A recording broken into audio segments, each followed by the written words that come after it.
Student अगर आप chemistry paper का एग्जाम देने जा रहे हैं केमिस्ट्री पेपर का, लेकिन आपको पेपर में कुछ भी नहीं आता है, यही सबसे बड़ी प्रॉब्लम खड़ा कर रही है कि बहुत सारे बच्चे का कहना है सर केमिस्ट्री पेपर मेरा खराब चला जाएगा।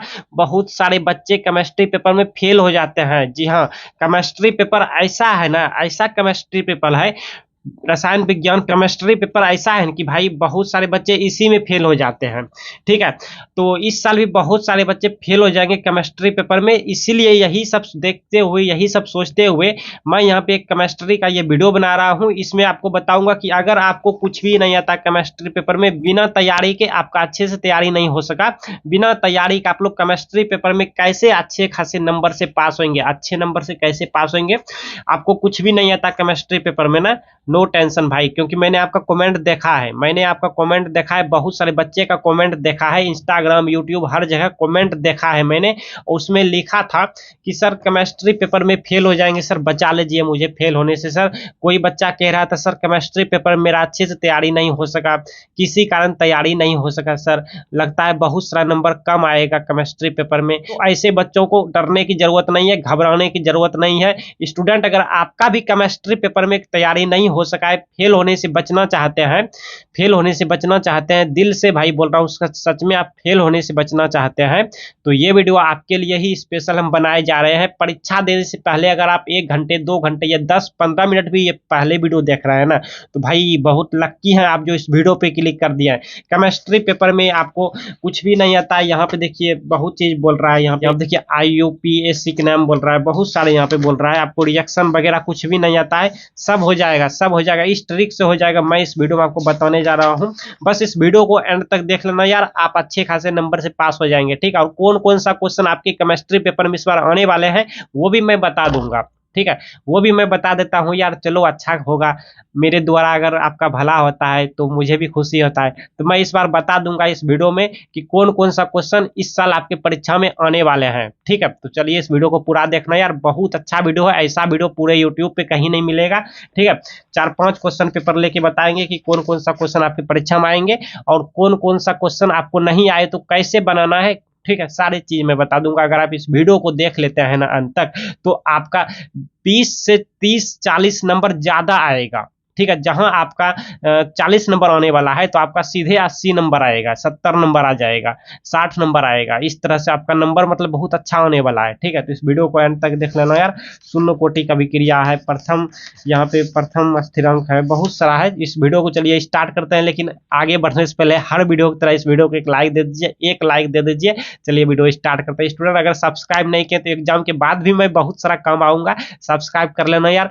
एग्जाम के बाद मैं आपका बहुत सारा काम आने वाला हूं, इसलिए सब्सक्राइब कर लेना यार। चलिए वीडियो स्टार्ट करते हैं। बस एक ही निवेदन करूंगा, इस वीडियो पर आ गया है तो पूरा देख के जाना, परीक्षा देने जाना, आप फेल नहीं होंगे, आपका बढ़िया नंबर आएगा। चलिए ये रहा आपका क्वेश्चन पेपर। अब इस तरह का क्वेश्चन आपकी परीक्षा में आते हैं। ठीक है, देखिए दिया हुआ रहेगा प्रथम कोटि की अभिक्रिया के वेग स्थिरांक, यहाँ पे दिया हुआ है सेकंड इनवर्स, तो इस अभिक्रिया का अद्रकाल निकालने के लिए बोल रहा है। ठीक है, तो ऐसे आपको ध्यान दीजिए, आपको वो सिखा देते हैं, बहुत इजी है। ठीक है, अगर आपको कुछ भी नहीं आता है तो यही तरीका अपनाइएगा।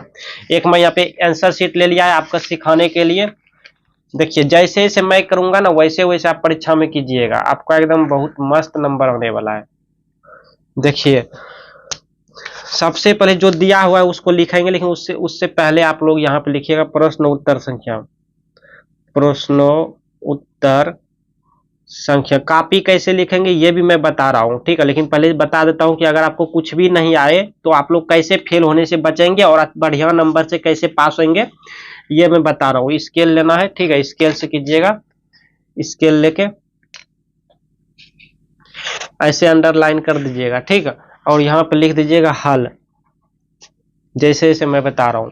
अब देखिए आपको कुछ भी नहीं आता ना, चलो ये क्वेश्चन मान लो आपको कुछ भी नहीं आता है कि प्रथम कोटि का अभिक्रिया का वेग स्थिरांक 200 इनवर्स है, तो इस अभिक्रिया का अद्रकाल, आपको कुछ भी नहीं आता है डियर स्टूडेंट, कुछ भी नहीं आता है, तो यहाँ पे ब्लू पेन से आप हल कीजिएगा। तो मैं यहाँ पे ब्लैक पेन ही करता हूँ ताकि आपको झकझक दिखे, मतलब अच्छा खासा दिखे। ठीक है, तो यहाँ पर देखिए दिया हुआ है जो उसको लिखेंगे प्रथम कोटि की अभिक्रिया, एकदम शांति बना के वीडियो को देखिए, दिल थाम कर एकदम भागिएगा नहीं, वीडियो छोड़ के भागिएगा तो बहुत पछताइएगा। हम पहले ही बोल देते हैं, बाद में मेरा कोई दोस्त तब नहीं दीजिएगा, ठीक है। जो मेरा स्टूडेंट पूरा वीडियो देखेगा, ठीक है, उन पर ही हम कह सकते हैं कि हाँ ये दिया हुआ है। क्या प्रथम कोटि की अभिक्रिया का वेग स्थिरांक बराबर कितना दिया हुआ है, देखिए 200 सेकेंड इनवर्स दिया हुआ है। तो यहाँ पे हम लिखेंगे 200 सेकेंड को हम SEC या फिर एस इनवर्स भी लिख सकते हैं, एस इनवर्स मतलब सेकेंड इनवर्स, ठीक है। किसी को कोई दिक्कत नहीं। अब सूत्र होता है भाई साहब, सूत्र होता है, फॉर्मूला होता है कि वेग स्थिरांक, ये वेग स्थिरांक दिया हुआ है, वेग स्थिरांक बराबर एक सूत्र होता है वेग स्थिरांक। आपको कुछ भी नहीं आता, ये ट्रिक अपना के आइए। वेग स्थिरांक बराबर, ये वेग स्थिरांक को के से हम लोग सूचित करते हैं, डिनोट करते हैं, इसको ऐसे कर लेते हैं बराबर, सूत्र होता है 0.693 अब बटे यहाँ पर अर्धकाल होता है, ठीक है, अर्धकाल काल, इसको हम लोग सूचित करते हैं यानी डिनोट करते हैं, रिप्रेजेंट करते हैं टी और यहाँ पे हाफ से, ठीक है। लटकन में हाफ है, लटकन में हाफ। अब देखिए आप लोग ध्यान दीजिए कि वेग स्थिरांक का मान दिया हुआ है 200, तो यहाँ पर 200 रख देंगे, 200, ठीक है, बराबर यहाँ पे सेकेंड इनवर्स रख दीजिए तो और अच्छा एकदम नंबर देगा एग्जामिनर। 0.693 बटे यहाँ पर टी हाफ लिख देते हैं, ठीक है, टी हाफ मतलब अर्धकाल। अब देखिए हमको क्वेश्चन में क्या बोल रहा है, क्वेश्चन में बोल रहा है अर्धकाल निकालने के लिए, अर्धकाल निकालने के लिए, तो यही अर्धकाल है, इसको यहाँ कर लेते हैं, इसको यहाँ कर लेते हैं, टी हाफ, ठीक है। और यहाँ पे 0.693 अब बटे इसको यहाँ कर लेते हैं 200 सेकेंड इनवर्स, ठीक है। चलिए अब आप लोग को क्या करना है, भाग देना है, ये रफ करना है इधर, ठीक है, कॉपी के सबसे पिछले हिस्से में रफ करना है आप लोग। तो रफ हम यहीं पे कर देते हैं, यहीं पर कर देते हैं रफ। आपको ऐसे करना है रफ, देखिए आप यहाँ पे 200 है ना, डबल जीरो अभी छोड़ दीजिए, 2 से कीजिए, 2 से भाग देना है, 2 से कितना है 693 है, कितना है, ठीक है, इस तरह खिलाइएगा। यहाँ पे 3 से खाएगा ये तो कट हो गया, यहाँ पर 4 से खाएगा तो 9 और यहाँ पे 8 आएगा, तो ये हमारा कितना दे जाएगा 9 और ये 8, एक होगा, यहाँ पे 3 आएगा तो कितना होगा, फिर 6 या 12, यहाँ पे 12 एक होगा, फिर यहाँ पर पॉइंट अब छोड़ो, अगर हम पॉइंट दे देते हैं यहाँ पर या फिर एक हुआ तो 10 दे देते हैं, क्योंकि ये पॉइंट तो बाद आइए रहा है, सब पॉइंट आइएगा तो यहाँ पे 5 हो जाएगा, ये हमारा हो जाएगा 3465। तो यहाँ पर देखिए हम क्या करेंगे, 34 और यहाँ पे 65 तो लिखेंगे ही, लेकिन यहाँ पर जो है ना ये पॉइंट है पहले से 0.0 पॉइंट देंगे और यहाँ पे डबल जीरो है, 2 गो जीरो है, तो यहाँ पे पॉइंट के बाद 2 गो जीरो ऐसे बैठा देंगे, ठीक है, 3 गो रहता है, 3 गो जीरो बैठाते हैं, तो ये आपका आंसर हो जाएगा। अब ये जो सेकेंड इनवर्स है ये ऊपर जाएगा तो इनवर्स खत्म हो जाएगा, एस हो जाएगा, SEC भी लिख दीजिए। इसको अच्छे से लिख देते हैं, इसको नहीं समझ आएगा कोई बात नहीं, एक और क्वेश्चन लेते हैं, 1/2 बराबर 0.003465 और यहाँ पे SEC सेकेंड इनवर्स, ये आपका आंसर हो गया। चलिए नहीं समझिए आप कोई बात नहीं, स्टूडेंट एक और क्वेश्चन लेते हैं, आपको अच्छे से समझाते हैं, ये सब भी पूछा जाएगा आपके परीक्षा में इस बार। आपको कुछ नहीं आता कोई बात नहीं, हम सिखाते हैं। और हाँ ये भी आएगा IUPAC का नाम, आपको नहीं आता कोई बात नहीं, हम बिना तैयारी के बिना पढ़े आपको सिखाते हैं। और हाँ ये भी आएगा, इस तरह का दिया हुआ रहेगा, बोलेगा यहाँ पर क्या होगा, इसको लिखिए, इसको यहाँ पे लिखिए, तो ये भी आएगा। तो इसको भी आपको कुछ भी नहीं आता है कोई बात नहीं, हम सिखाते हैं, बस इस वीडियो को पूरा देखिए। लेकिन उससे पहले आपको ये वाला एक और क्वेश्चन सिखा देते हैं। प्रथम कोटि की प्रतिक्रिया का अर्ध आयुकाल यानी अर्धकाल दिया है 10 मिनट, तो प्रतिक्रिया का दर निकालना है, ठीक है, यानी वही निकालना है जो बताए हम, ठीक है, वेग स्थिरांक या फिर के बोलिए, प्रतिक्रिया को दर को भी के से सूचित करते हैं। तो देखिए क्या दिया हुआ है, दिया हुआ है हमारा अर्ध आयुकाल, मतलब कि सूत्र जो होता है हमारा वो के बराबर यहाँ पे होता है, हम आपको समझाने के लिए लिख लेते हैं। सूत्र होता है के बराबर 0.693 बटे टी हाफ होता है, ये होता है, ठीक है, ये सूत्र होता है। लेकिन आपको दिया हुआ है अर्ध आयुकाल मतलब टी हाफ का मान दिया हुआ है, टी हाफ का मान दिया हुआ है 10 मिनट, मिनट को हम MIN लिख देते हैं, ठीक है, या फिर MIN लिख देते हैं, मिनट साफ साफ दिखता है, ये दिया हुआ है बच्चों। अब देखिए तो ये दिया हुआ है तो इसके जगह नहीं रख देंगे, तो इसीलिए के बराबर क्या होगा 0.693 अब बटे इसका मान दिया हुआ है क्वेश्चन में 10 meter MIN minute, sorry minute, इस तरह लिख देते हैं, ठीक है। अब देखिए ये, अब देखिए अब क्या करना है, हो गया हो गया हो गया। अब ना के बराबर यहाँ पे एक के को सुनना है ना, तो एक से कटाएंगे तो इतना ही हो जाएगा, तो 0.693 लिख देंगे। एक को सुनना है तो पॉइंट के बाद एक को सुनना है, इसे दे देंगे, हो गया। यहाँ पे देखिए मिनट है नीचे, तो ऊपर जाएगा तो मिनट इनवर्स हो जाएगा, मतलब MIN इनवर्स हो जाएगा, ये मिनट इनवर्स, ये आपका आंसर हो जाएगा। एक बात और, ये सब लिखना जरूरी है केमिस्ट्री में, ये MIN इनवर्स यानी ये मात्रा की यूनिट लिखना जरूरी है, ये नहीं लिखेंगे तो नंबर कट हो जाएगा आंसर में। तो यहाँ पे ना लिखेंगे चलेगा, यहाँ भी नहीं लिखेंगे चलेगा, लेकिन आंसर में ये लिखना जरूरी है, और जो दिया हुआ है उसको यहाँ पे MIN लिखना जरूरी है मिनट में, ठीक। तो यार मजाक में मत लेना, इस क्वेश्चन आता है, ऐसा क्वेश्चन आता है, ठीक है, मजाक में मत लेना, इसको इग्नोर मत करना। अच्छा अब देखो इस तरह का भी क्वेश्चन आता है, यहाँ पे अभिक्रिया के वेग से आप क्या समझते हैं, अभिक्रिया का वेग किन किन बातों पर निर्भर करता है, इस तरह का भी आता है। या फिर प्रथम कोटि की अभिक्रिया को समझाएं और वेग स्थिरांक के लिए व्यंजक प्राप्त करें, ये सब आता है क्वेश्चन। लेकिन जो बच्चे को आता है वो तो एकदम अच्छे से बना देंगे, लेकिन बात करते हैं जो बच्चे को कुछ भी नहीं आता है तो वो तो फेल हो जाएंगे, इस क्वेश्चन का आंसर दे ही नहीं पाएगा, तो वो कुछ भी नंबर नहीं उठा पाएगा। तो मजाक वाली बात नहीं, ठीक है, हम सीरियस में बोल रहे हैं, रियली बोल रहे हैं। तो वो बच्चा कैसे लिख के पास होंगे, तो आइए देखिए। तो यहाँ पर जो भी आपका क्वेश्चन नंबर रहेगा, ठीक है, लिखिएगा। अब यहाँ पर देखिए इससे रिलेटेड आपको लिखना है, इससे रिलेटेड ऑब्जेक्टिव में आ जाना है, इससे रिलेटेड ऑब्जेक्टिव में आ जाना है, ऑब्जेक्टिव में आ जाना है, ठीक, ऑब्जेक्टिव में आना है, इससे रिलेटेड खोजना है, प्रथम कोटि रिलेटेड, देखिए अभिक्रिया रिलेटेड मिल गया। देखिए आप लोग अच्छे से एकदम ध्यान से देखिए, निम्नलिखित में कौन प्रथम कोटि की अभिक्रिया नहीं है। इसका मतलब ये हुआ कि चार ऑप्शन में से एक के वो नहीं है, बाकी तीन गो तो है ना जी, तीन गो अभिक्रिया प्रथम कोटि की अभिक्रिया है, एगो नहीं है। तो क्या हुआ, हम क्या करेंगे, हम चारों को लिख देंगे, चारों को लिख देंगे तो फिर नंबर मिलेगा। किसके जगह पे, उसी की जगह पे, इसके जगह पे, ठीक है, इसके जगह पे। तो यहाँ पे प्रश्न उत्तर संख्या 25, 26, ये 24 है, ठीक है। तो आपका जो भी रहेगा, सबके क्वेश्चन पेपर में अलग अलग नंबर रहता है। तो यहाँ पे हम लिखेंगे प्रश्न उत्तर संख्या 24 यहाँ पर, ठीक है। यहाँ पर हम एक लाइन छोड़ के लिख देंगे प्रश्न उत्तर संख्या, ब्लैक पेन से, प्रश्नो उत्तर संख्या 24, और यहाँ पे अंडरलाइन लगा देंगे, ठीक। अब यहाँ पर आप लोग लिखाएंगे, तो यहाँ पे ब्लू पेन से लिखिएगा, इसको भी ब्लू पेन से लिखिएगा, लेकिन हम ब्लैक पेन से लिख रहे हैं ताकि झकझक दिखे आपको, ठीक है। तो हम क्या करेंगे, ये सब को उठा के ना यहाँ पे लिख देंगे, ठीक है। ये सब को उठा के भाई, ये सब को उठा के, इस सब को उठा के यहाँ पे लिखेंगे। तो चलिए लिख लेते हैं हम। तो देखिए एगो हमने लिखा, अब और लिखेंगे बी, ठीक है। अब इसको लिखेंगे, इसको लिखेंगे, इसको भी लिखा हमने, बी नंबर इसको भी लिखा। अब ये दोनों को भी, अब ये दोनों को भी लिखेंगे। चलिए इन दोनों को भी लिख दिया इस तरह के, तो इस पे आपको नंबर दिया जाएगा, ठीक है। रिलेटेड लिखने पे आपको नंबर दिया जाएगा, और नहीं लिखेंगे तो 0 नंबर दिया जाएगा। तो 0 से अच्छा कहा जाता है, 0 से अच्छा 1, मतलब कुछ ना कुछ आप आंसर दे देते हैं। तो ये क्वेश्चन अगर 5 मार्क्स की है, 5 नंबर में से आपको 3-4 नंबर दे ही देगा। चलिए अब मान लीजिए आपको ये नहीं आता, जैसे SO2 एगो एग्जाम्पल बता रहे हैं कि ये नहीं आता, या मतलब कि इस तरह का क्वेश्चन अगर आपको परीक्षा में नहीं आता, और आएंगे ही नहीं आता, तो कैसे उत्तर देंगे, हम ये बताना चाह रहे हैं आपको। तो SO2 निम्नलिखित के अम्लीय घोल से किस प्रकार अभिक्रिया करता है, 2 गो दिया हुआ है, मतलब इससे इस अभिक्रिया कर बना, एक बार MnO4 से करवा देना है, एक बार K2Cr2O7 से करवा देना। आपको कुछ भी नहीं आता, देखो कैसे लिखना है। तो यहाँ पर लिखेंगे प्रश्न उत्तर संख्या 1, ठीक है। अब यहाँ पे हल में लिखेंगे बना बनाकर, जब पहले नंबर 1 है तो नंबर 1 का जवाब देंगे, नंबर 1, जब SO2 निम्नलिखित मतलब यहाँ पे नीचे होता है, तो नीचे दिया हुआ है, कोमा दीजिए, नीचे दिया हुआ है KMnO4 के, फिर ये अम्लीय घोल से,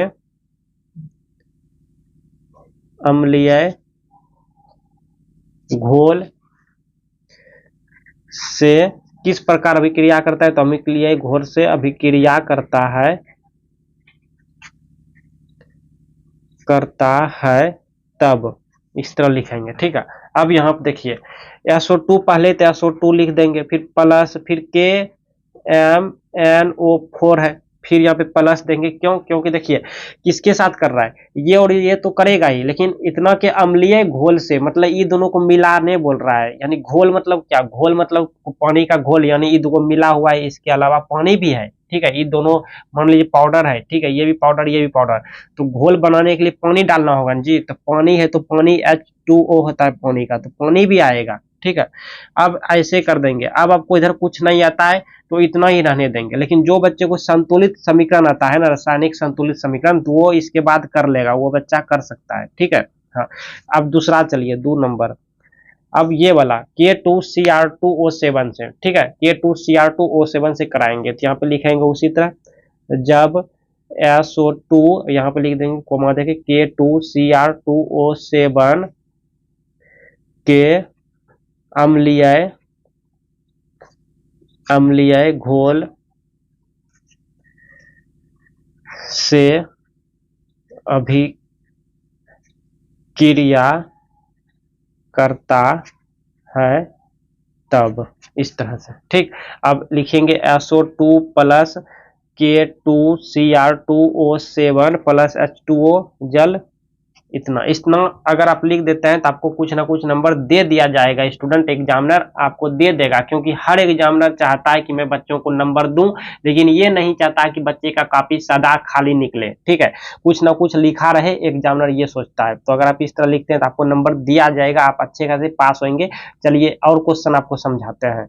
चलिए, जैसे मान लीजिए इस टाइप का क्वेश्चन पूछा जाता है, यहाँ पे दिया हुआ रहेगा इस तरह का, जो भी यहाँ पे बोलेगा ए, और यहाँ इसी से यही वाला से यहाँ पे दिया हुआ रहेगा, ठीक है, ये और ये मॉडल हो गया, और यहाँ पे ये वाला हो गया, इससे और ये का मान निकाल देना है, यहाँ पे इससे से बी का मान निकाल देना है। तो ए बी का मान देखिए हम पूछ रहा है, इतना और इतना का मान, मतलब नाम क्या है वही, मतलब मान वैल्यू नाम और संरचना, मतलब यहाँ पे क्या होगा, देखिए क्या होगा।